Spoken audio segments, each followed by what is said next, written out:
And it covers the reigns of Saul and David. We know this. We've been going through this now for a while. We're in 2 Samuel. We've worked our way all the way through 1 Samuel, now into the second book, and we're almost complete with the second book. Originally, they were not two books. They were one. But it was the Latin Vulgate that put them into two different books, and then the English has carried that over. But this long section, remember, it's a big section that begins in chapter 18. And it goes all the way through chapter 19 and verse 8. We began this last week. The amount of information devoted, we noted the amount of information devoted to a subject indicates the focus of the narrative. And there is very little given here about who wins this battle. This whole section is about the death of Absalom. The death of Absalom. And he dies in a battle, but there's very little information given here about that battle. In fact, verses 6 through 8 are the only verses devoted to the outcome of that battle. Everything else is devoted to Absalom or David or Joab, or who is in control. David is not necessarily in control. He's reacting. It's a lot about Absalom, but Absalom never says a word in this text. David is passive. Joab is the one who is in control. We looked at that and we saw that last week.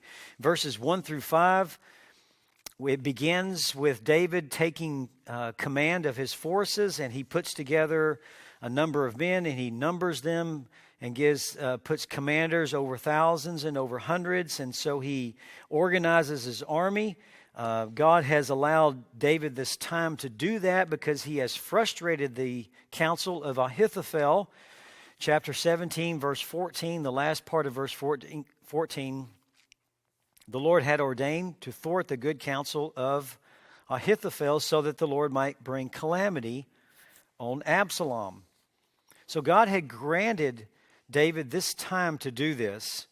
Following that is the battle, which we've noted already, that says very little about it. It simply says that they went out to the field against Israel, and a battle took place in the forest of Ephraim.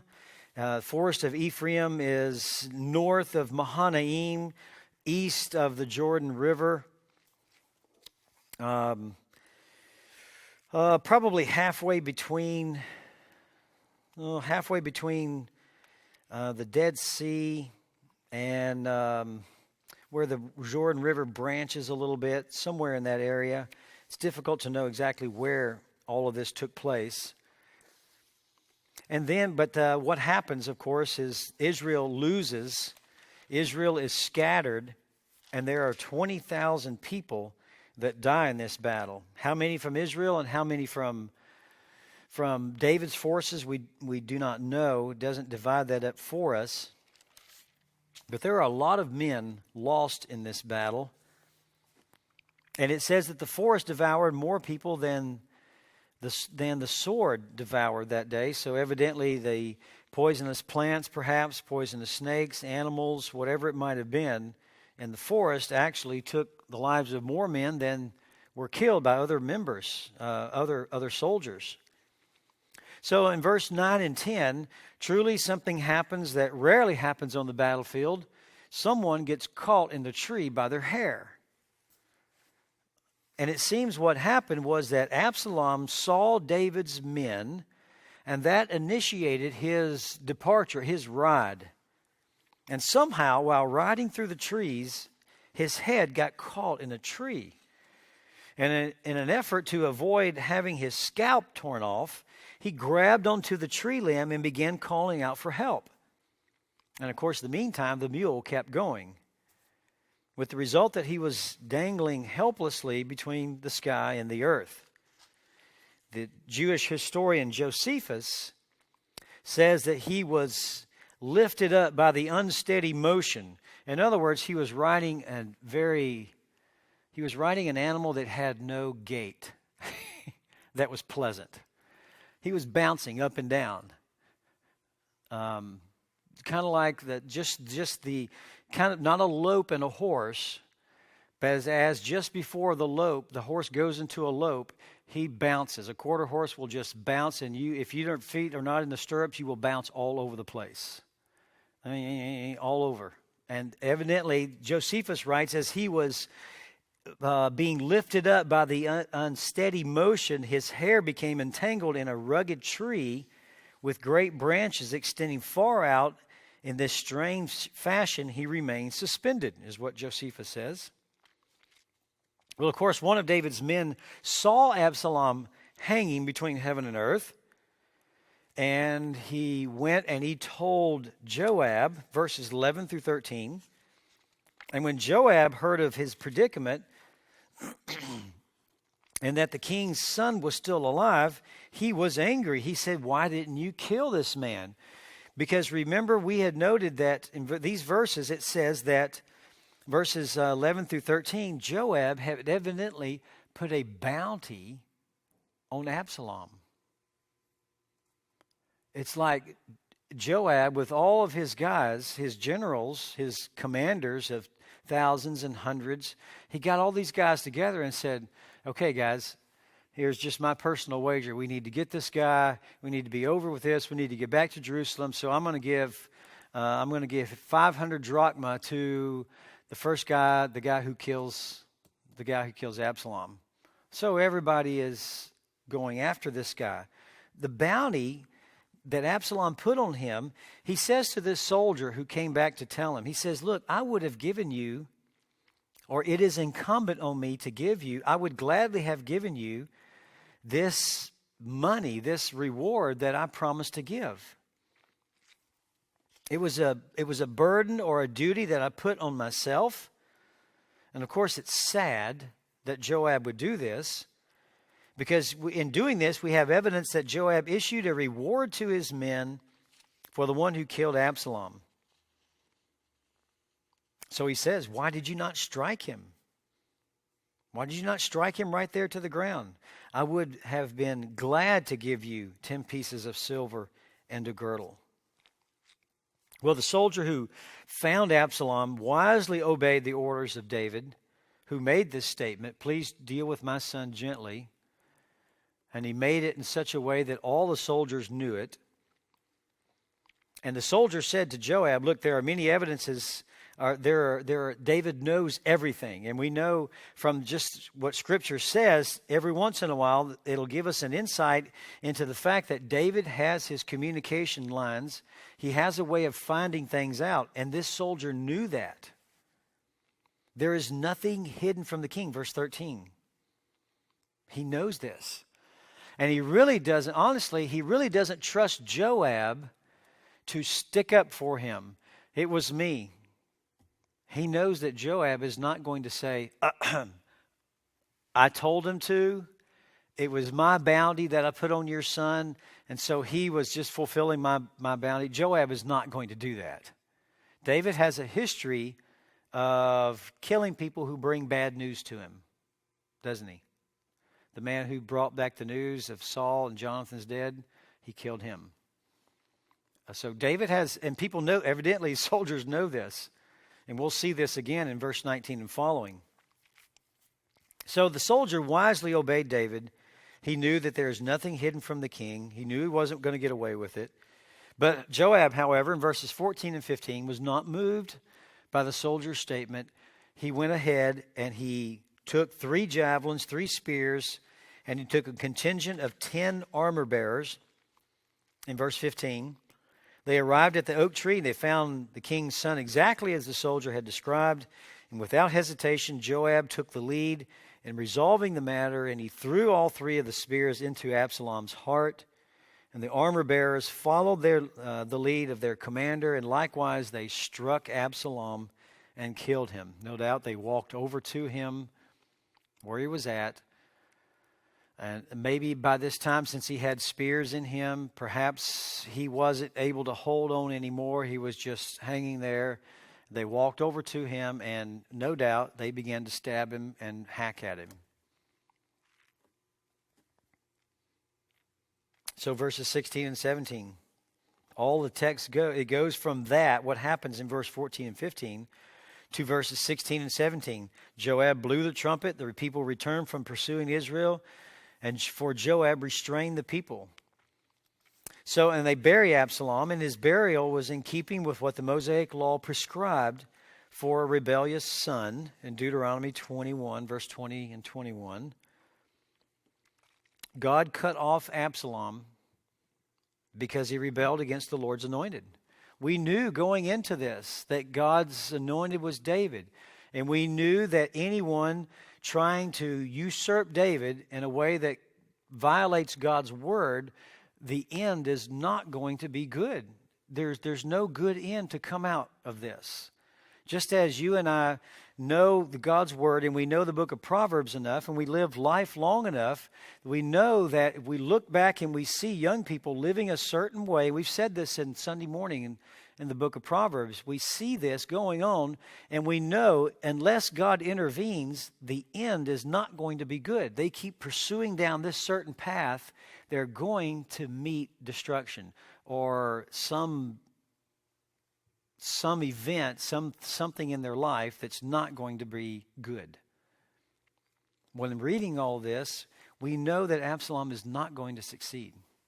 We just know it because he's doing things apart from God's will, apart from God's prescribed method. And chapter 17 and verse 14, it tells us, even though he got good counsel, wise counsel, had he followed Ahithophel's counsel, he probably would have overtaken and killed David. But God stepped in. He's behind the scenes. You don't read about him until the writer gives us a little glimpse. He peels back the curtain a little bit and says, and then you see behind there, God's at the controls doing all this. He calls the counsel of Ahithophel to be confusing. He caused Absalom to reject it and to embrace that of Hushai's counsel. Because of Absalom.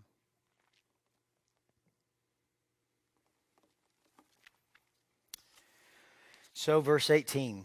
Verse 18 is not sequential. Verse 18 is just giving us a statement of the situation, a statement of the condition. Now Absalom in his lifetime had taken and set up for himself a pillar which is in the king's valley. For he said, I have no son to preserve my name. So he named the pillar after his own name and called it Absalom's monument to this day. It's very interesting to think that Absalom and Amnon were both willful, cunning, obstinate, immoral. They followed their own counsel and they both experienced violent deaths. Truly, Proverbs, the book of Proverbs, and what Solomon says is true. Amnon, however, repeated David's passionate sexual sin and was hedonistic, whereas Absalom repeated David's cold-blooded murder and was militarily and politically ambitious. So you have both sons, one reflecting some aspect of David's life and the other one son reflecting another aspect of David's life. So this is where we arrive here at verse 19. Finally, at verse 19, it says, Then Ahimaaz, the son of Zadok, said, Please let me run and bring the king news that the Lord has freed him from the hands of his enemies. But Joab said to him, You are not the man to carry the news this day, but you shall carry news another day. However, you shall carry no news today because the king's son is dead. Then Joab said to the Cushite, Go, tell the king what you have seen. So the Cushite bowed to Joab and ran. Now Ahimaaz, the son of Zadok, said once more to Joab, But whatever happens, please let me also run after the Cushite. And Joab said, Why? Why would you run, my son, since you will have no reward for going? But whatever happens, I will run. So he said of him, Run. He said to him, Run. Then Ahimaaz ran by the way of the plain and passed up the Cushite. As it turns out, Ahimaaz is going to reach David first. Well, Next to the calamity of losing a battle, as a great general used to say, is that of gaining a victory. Soon after Absalom died and Joab had declared an end to hostilities, in verse 16, Ahimaaz, the son of Zadok, requested permission to take this news of victory, to the king. Ahimaaz had proven himself faithful in that he delivered the information to David, which initiated David's escape from Absalom back in chapter 17, verses 17 through 22. Remember, Hushai found out what Absalom was going to do. He sent word to the two sons of the priests outside the gate. They went and told somebody, remember, and then a boy saw them and they had to hide. After the Absalom's men left, they ran and they told David. And remember, the counsel that they told David was, as Ahithophel has counseled against you, they're going to come after you fast. And that's why David had to leave that night.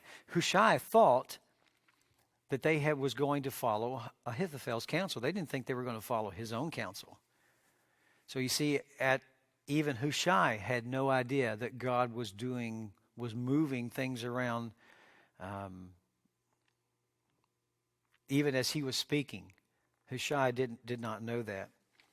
So one of these two sons of priests, sons of Zadok, was Ahimaaz. He had been faithful in delivering that message to David. Now the young man wished to deliver the welcome news that the king could safely return from exile. This is great news. I would want to be the one to bring this news. This is great. I mean, I want to see the joy. I want to see the elation on the face of the king. I want to see how they react. I want to be a part of this. Well, surprisingly, Joab refused permission to carry the news of Absalom's death back to David. And the refusal was not based on a lack of confidence in his ability, verse 20 tells us. It was based on Joab's memories of David's treatment of previous messengers who had announced the deaths of David's adversaries. Saul and Jonathan being one example of those. And this is precisely what verse 20 says. Because, or for the purpose, the king's son is dead. Now, David had killed those who had brought the news. We remember Saul and Jonathan. Also, Ishbosheth, when Ishbosheth had died, the messenger that brought that news, David also killed. That's 2 Samuel 1 and 2 Samuel 4. So at least on two occasions, David had killed the messengers. For some reason, Joab respected the son of Zadok and did not want him to receive the same fate. So Joab, of course, feared that David would do the same to Ahimaaz as he had done the other messengers. So instead, Joab sent a non-Israelite, a Cushite, verse 21 it says, who perhaps was Joab's slave. He tells him to go tell the king. As a foreigner, the Cushite probably wasn't aware of David's past history and probably felt honored to have been chosen to share the news of a battlefield victory with the king. That would be a great honor. And so he certainly did not refuse and did not argue at all. So appropriately, the Cushite bowed to Joab and then he began to run. But Ahimaaz he's not through. He's not finished asking. He still wants to take the news. So he asked Joab again. And apparently he wanted to deliver the momentous news to David. And he wanted to do so very badly. So he approached Joab again the second time. Perhaps Ahimaaz saw that the Cushite took a path that would take more time. And as in fact, when Ahimaaz begins to run, he takes a different path than the Cushite does. And maybe that's what one of the things that stimulated him to ask Joab again. In fact, it says, it implies here that Ahimaaz fully intended to be the first to arrive where David was, at Mahanaim. So he said, but whatever happens, or in other words, let anything happen, or come what may. So seeing that Ahimaaz would not be dissuaded, and believing that he would arrive only after David had expended his emotions against the Cushite, Joab gave him leave, and he said, run. It's an imperative of permission. Run. And once on his way, Ahimaaz made his journey to Mahanaim, by the way of the plain. That is, by running over the relatively flat terrain paralleling the Jordan River, instead of climbing up and down over the rugged forest hills as the Cushite was doing. This less difficult path, though longer, permitted Ahimaaz to arrive at Mahanaim before the Cushite. So Joab says, run. Verse 24. So David was sitting, this is what's going on in the meantime, this is what's going on in Mahanaim. Now David was sitting between the two gates, and the watchman went up to the roof of the gate by the wall and raised his eyes and looked, and behold, a man running by himself. The watchman called and told the king, and the king said, is he by himself? There is good news in his mouth. And he came nearer and nearer. Then the watchman saw another man running, and the watchman called to the gatekeeper, and he said, behold, another man is running by himself. And the king said, this one also is bringing good news. The watchman said, I think the running of the first one is like the running of Ahimaaz, the son of Zadok. Evidently, he was well known for the way he ran. And the king said, this is a good man and comes with good news.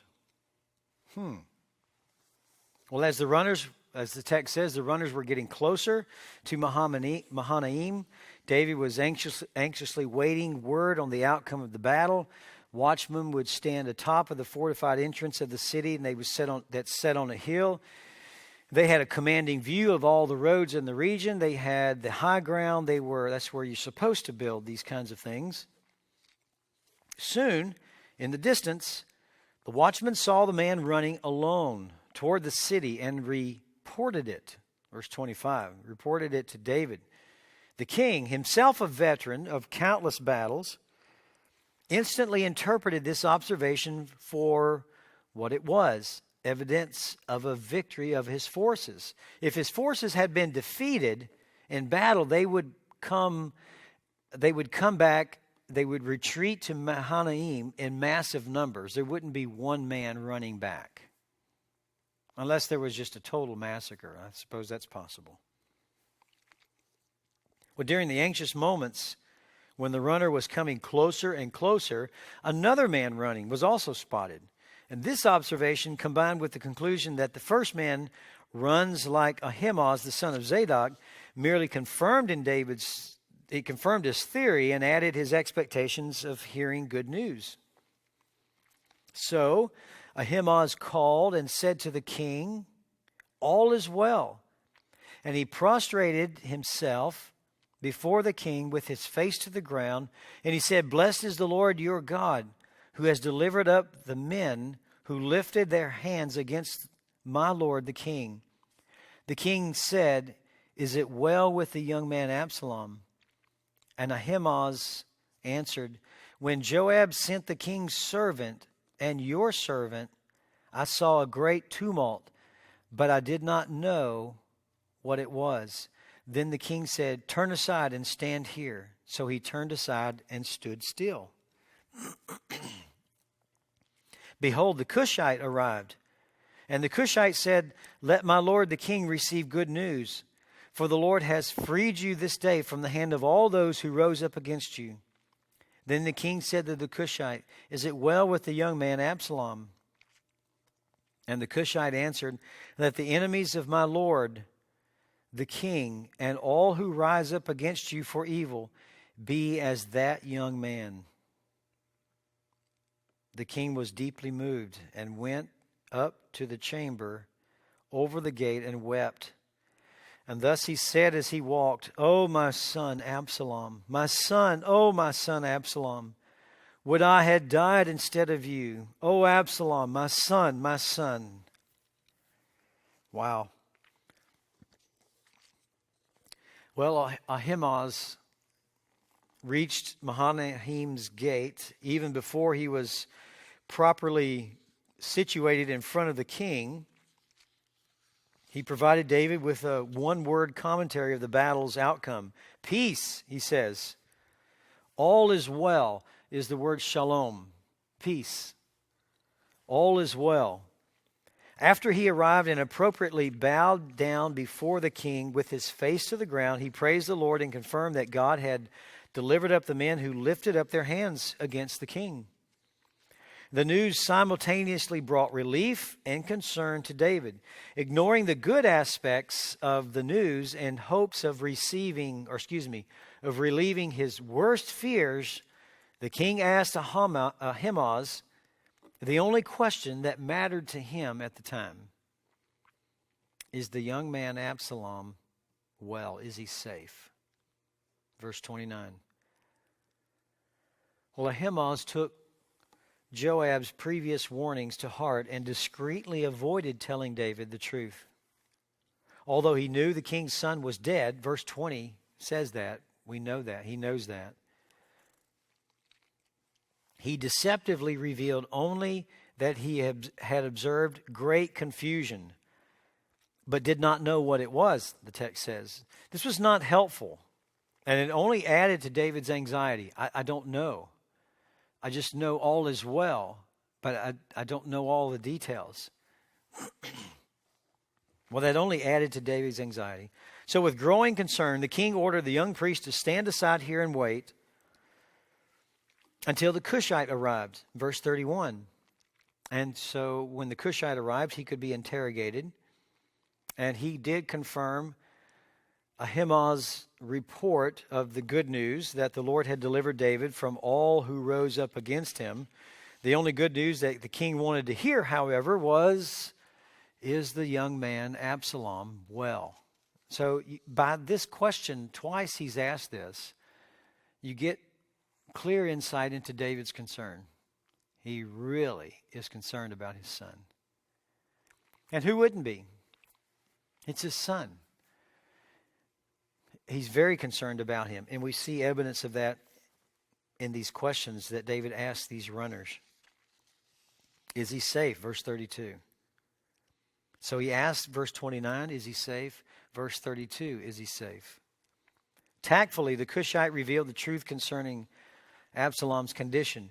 And he did so without ever directly stating that Absalom had died, much less that he had been executed by David's highest ranking military officer.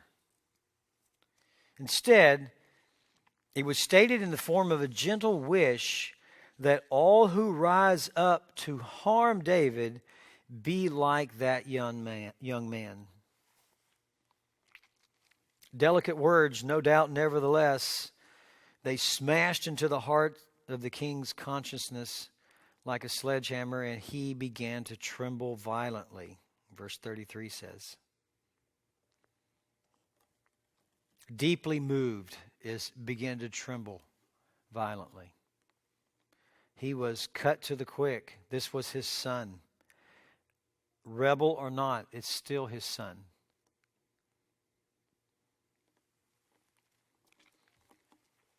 Seeking isolation from others, David immediately went up to the room over the gateway, weeping and crying out to his dead son as he went. In this location, ironically situated between the sky and the earth, just as Absalom had dangled between heaven and earth. Evidently, there was some overcropping thing above the gate, and David went up there. So you have the same words that are used between the sky and the earth, the same position which Absalom had died. David declared to his beloved son his wish to have died instead of him. That's what he is saying here. The prophecy that the sword would not depart from David's house took on terrible proportions. The overwhelming grief of David is one of the Bible's most unforgettable laments. In the language, an independent pronoun is present there. The verb itself in Greek and Hebrew, the verb itself is in the word. So you could have the word he died or he loved, and it would be one Greek word. The he is already in the word. So when you have another pronoun, you, she died, you have emphasis or something that's emphatic. And you have here a pronoun that gives special prominence to the person, and in this case it's David. Literally, if only my dying, I in place of you. Literally, that's what if only I could have been in place of you. If it was only me, it would be me that could die instead of you. That's the emphasis, where you have an extra pronoun in there. So you see that David is really focusing on himself. If only my dying, I in place of you. If only I could have died in your place, is what he's saying. He loved his son. How was David to know that if Absalom would have given one more opportunity to repent and change, he would not have been a faithful son? How is David to know that? If he had another year to live, and if David had another years of influence upon his son, he might turn. But now he doesn't know. He will never know. This was a rash utterance of affection. And it's the heart of a loving father. Charles Spurgeon wrote this: "It would be wise to sympathize as far as we can than to sit in judgment upon a case which has never been our own." Pretty wise saying there. David wept when he heard about the death of Jonathan and Saul in 2 Samuel chapter 1. The murder of Abner, chapter 3. The murder of Amnon, chapter 13. So why shouldn't he weep over the death of his beloved son Absalom? There are three elements contributing to David's agony here. First, of course, is the loss of his son. Regardless of the faults, he is still a son. A little boy he often looked at with delight, took horse riding probably, spent time showing him how to use a sword, writing things, reading the law with him. Absalom grew distant as he grew up. He grew distant from David, but a father's affection always dreams of a better days ahead. But now those days are cut off. The second element is that his son had died in rebellion without expressing one word of regret, no request for forgiveness, no act or word of hope did he express to David. He was in full bloom rebellion, and his son died in this condition. No faint vestige of such a thing as was ever shown by Absalom that he would have ever responded. Of course, again, a dad always dreams of better days ahead, but now the days are cut off. And third, in the rebellious condition, his son passed to the judgment of God. What hope there was while living is now gone. And that was extremely sad for David. When Bathsheba's child of their adulterous affair, when the child from that union died, there was no weeping. David was confident that wherever the child had gone, he would join him there.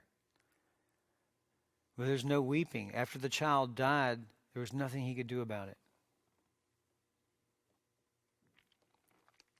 The saintly Scottish pastor Andrew Bonar, 1810 to 1892, used to say, "Let us be watchful after the victory as before the battle." It's possible to win the battle but lose the victory. And David is in this condition. He won the battle, but he feels like he lost the victory. David is, no doubt, he is weeping too much. And Joab is about to give him a little encouragement here. And this is what happened to David after Joab defeated Absalom and his army. It's possible to win the battle but lose the victory. So chapter 19. After his men see this, all the people in Mahanaim see this, then it was told to Joab, "Behold, the king is weeping and mourns for Absalom." The victory that day was turned to mourning for all the people. For the people heard it said that day, "The king is grieved for his son." So the people went by stealth into the city that day, as people who are humiliated steal away when they flee into battle. The king covered his face and cried out with a loud voice, "Oh, my son, Absalom! Oh, Absalom, my son, my son!" Well, as Joab made his way back into Mahanaim, he received a report from one of his men, probably, that the king was overcome with grief. And this information quickly spread among Joab's troops returning from their defeat of Absalom's rebels, with the result that their enthusiasm was soon depleted. This is an occasion for rejoicing. The Lord's anointed is able to go back to Jerusalem, God's chosen city, in order to reign. But the enthusiasm was soon depleted. Rather than the usual music and dancing that we see, 1 Samuel chapter 18, there was music and dancing. Exodus 15, Judges 5, we see victory, we see all these kinds of events. Rather than that, the text says they went by stealth. Or how does the text say? Yes, they went by stealth into the city that day as men steal in who are ashamed when they flee from battle. Now the truth is here that David should have tempered his personal sorrow since Absalom had rebelled against the Lord's anointed. David responded as a parent here. Commentators will say, David, understandable, the grief. Nevertheless, David responded as a parent, not as a king. If David is to weep for his son as a parent, he needs to do that in his own private chamber. As a king, you need to show strength. You've just won a victory. You've just overcome the foe. You can go back to Jerusalem and sit on the throne again. But David's feelings had a drastic opposite effect on everyone else. So he should have tempered his personal sorrow since Absalom had rebelled against him. David, as we said, he responded as a parent, and he should have responded as a king. So as the men passed through the city gate, they looked up into David's apartment and they saw the reports that were true. The king had covered his face. Verse 4, they must have saw this. How else would they have known? They must have seen this. They saw him. And David was crying out for his son Absalom. So verse 5, then Joab came into the house to the king and said, "Today you have covered with shame the faces of all your servants who today have saved your life and the lives of your sons and daughters, the lives of your wives and the lives of your concubines, by loving those who hate you and by hating those who love you. For you have shown today that princes and servants are nothing to you. For I know this day that if Absalom were alive and all of us were dead today, then you would be pleased. Now therefore arise, go out and speak kindly to your servants. For I swear by the Lord, if you do not go out, surely not a man will pass the night with you. And this will be worse for you than all the evil that has come upon you from your youth until now. Wow. Joab really has to get his attention. David appears to be in despair. And so Joab goes into his quarters and needs to get the king's attention. So he saw the king dressed as a mourner, Joab did. He heard the wailing lament as he entered the city. David's highly public actions so incensed Joab that he immediately charged into the king's presence and began to rebuke him, is what he did. Laying aside all the formalities, Joab informed David with strong language that through his unseemly behavior, he had humiliated all the men who had just saved his life and the lives of his family. Of course, except Absalom, whom Joab himself killed. He didn't say that. By yearning after a dead enemy, you notice that's how Joab referred to Absalom and these men as enemies. But by yearning after a dead enemy, David also made it clear that he would be pleased if Absalom were alive today and all of his own troops were dead. Verse 6. David was acting as though his loyal fighters, those who had risked their lives for the deposed king, meant nothing to him, and that he hated those who love him. So Joab is saying your reactions to this, your demonstration of what's going on here, conveys ingratitude and contempt for the very people, for the very group of people whose support you need. You need these people's support. In fact, if you continue doing this, there's not going to be anybody left by the time the morning gets here. And you're going to be in a real mess, a bigger mess than you've ever been from the time of your youth. Not only was David's behavior wrong, but it was also foolish. The king had deeply offended his troops. And if he failed to act immediately, not a man would be left with him by nightfall. Verse 7. Not by morning, but by nightfall. The issue was not that he grieved for his son. The problem was that he grieved excessively and would not permit himself to be comforted. That's the problem here. Grieve, yes, grieve in your private quarters, grieve privately to yourself. You need to act like a king in this situation now. You need to show strength. You need to have your people give something for your people to rally around. You need to be strong. Show leadership here. In that sense, it was foolish. He neglected himself, David did, and his responsibilities.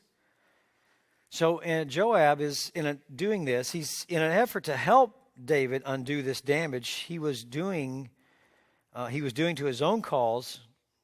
Joab dispensed with normal courtly speech, and he, with strong terms, ordered the king to arise, go out, and speak to the heart of your men.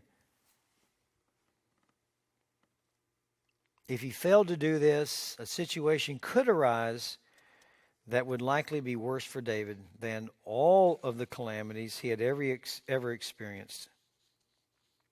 So Joab's decisive action here, both toward Absalom and David, saved David's kingship.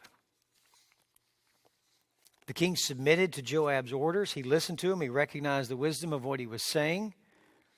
He did not allow pride or his excessive grief to overcome the wisdom of what Joab was saying.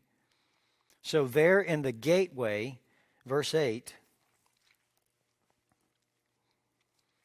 there in the gateway, the center of public and commercial life in a walled city, David took his seat.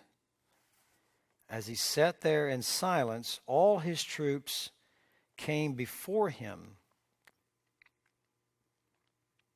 And what happened to Israel?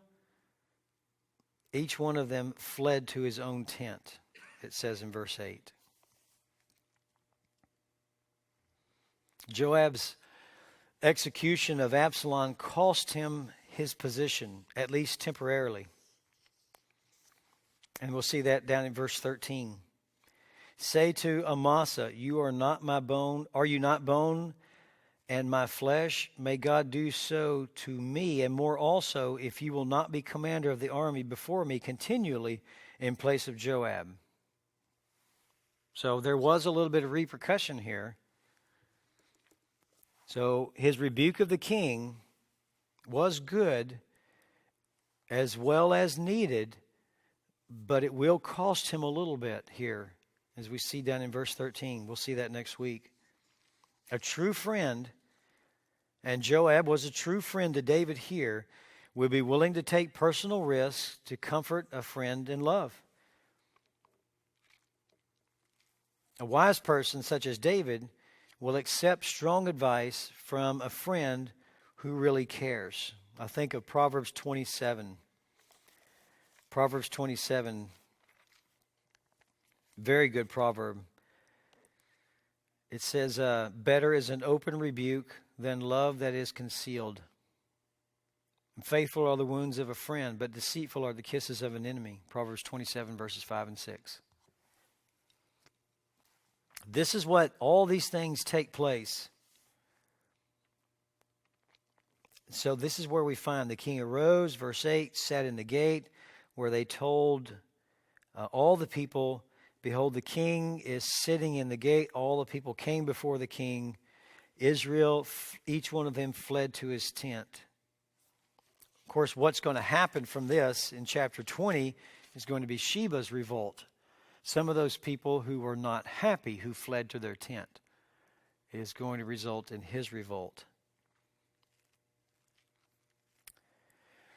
So, some of the things that resulted from this, in verse 9, all the people were arguing and quarreling throughout all the tribes of Israel, saying, the king delivered us from the hand of our enemies and saved us from the hand of the Philistines, but now he has fled out of the land from Absalom. However, Absalom, whom we anointed over us, has died in battle.